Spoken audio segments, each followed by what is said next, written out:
became sidelined.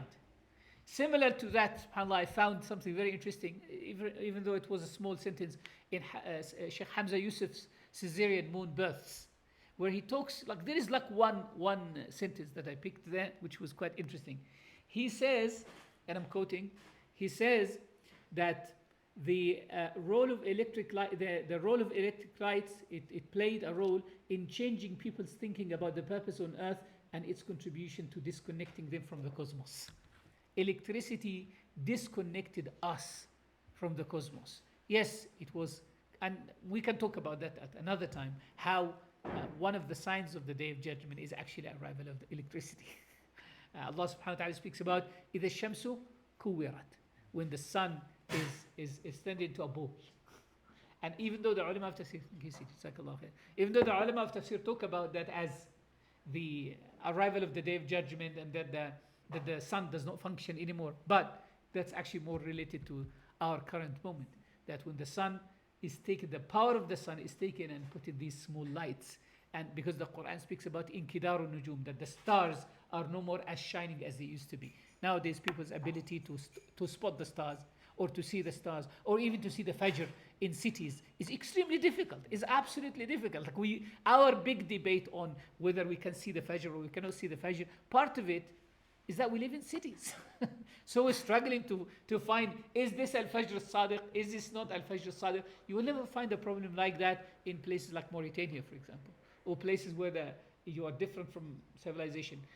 We go to Gambia once a year, and people who come to Gambia, they can tell you how clear the skies are in Gambia, and you can see the stars at night, and it's a country with very little electricity. You can see it here. If you go to any farm that is really distant from the city, you can see that.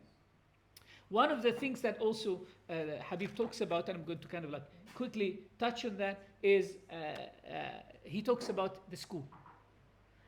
Al-Madrasa al-Maymuna, where he grew up and he became a teacher and all of that. And he sees education as something that has to be spearheaded by an individual who has a vision and he has something to offer people.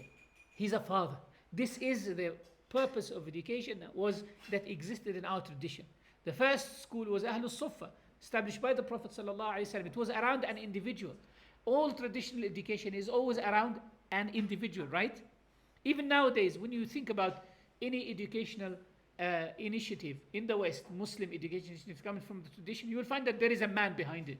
Like CMC, like Shaykh Abdul Hakim, or Zaytuna, Shaykh Hamza. Different places, you will find that it was the idea of an individual. It is because of this individual that the students came, and then they kind of gave it the first push, and it continues like that.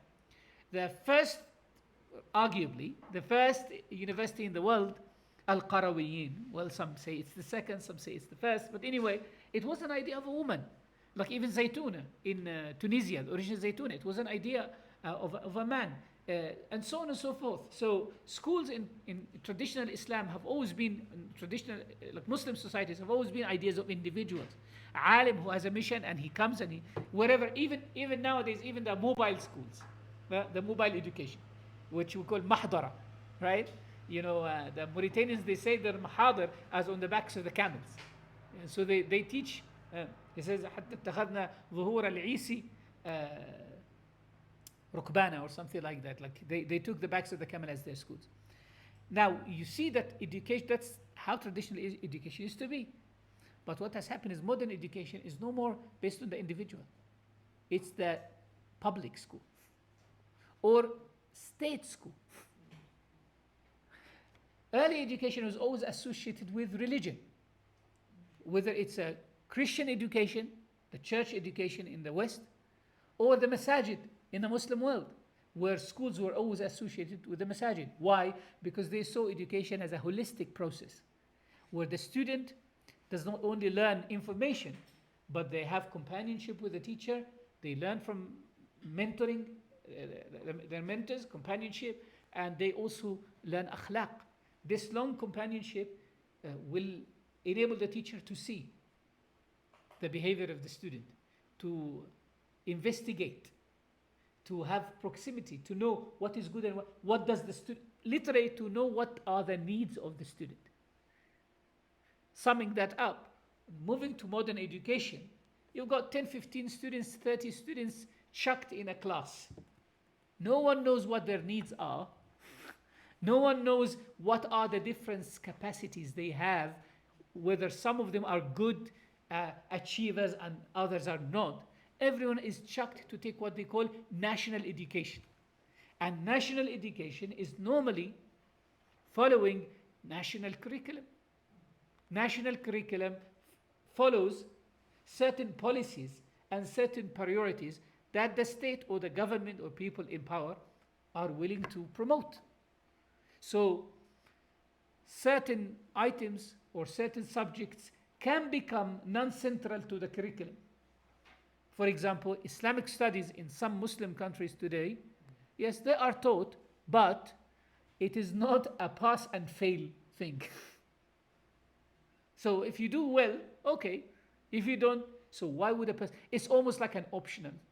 So why would a person spend his time studying that if they can say, well, what about computer science? Because that, if that's like an external thing, or if I have that option, I might actually opt for this because it will have a material benefit. I can do like a course on some computer language, and then I'm able to use this. I can put that as a credit. It's not helping me with my education, but it will help me with my job application later on. So you can see how education transforms our minds as well, our concept. The other thing is the education that Habib Abu Bakr saw was an education that liberates you. It's an education that gives you ability and qualification to live a good life. While the modern education was what we call servile education. Servile system that teaches utilitarian skills required for offering the services the society needs, but deprives the students from understanding or even questioning why do they do the things they do. It does not allow you to ask, why do you do the things that you do?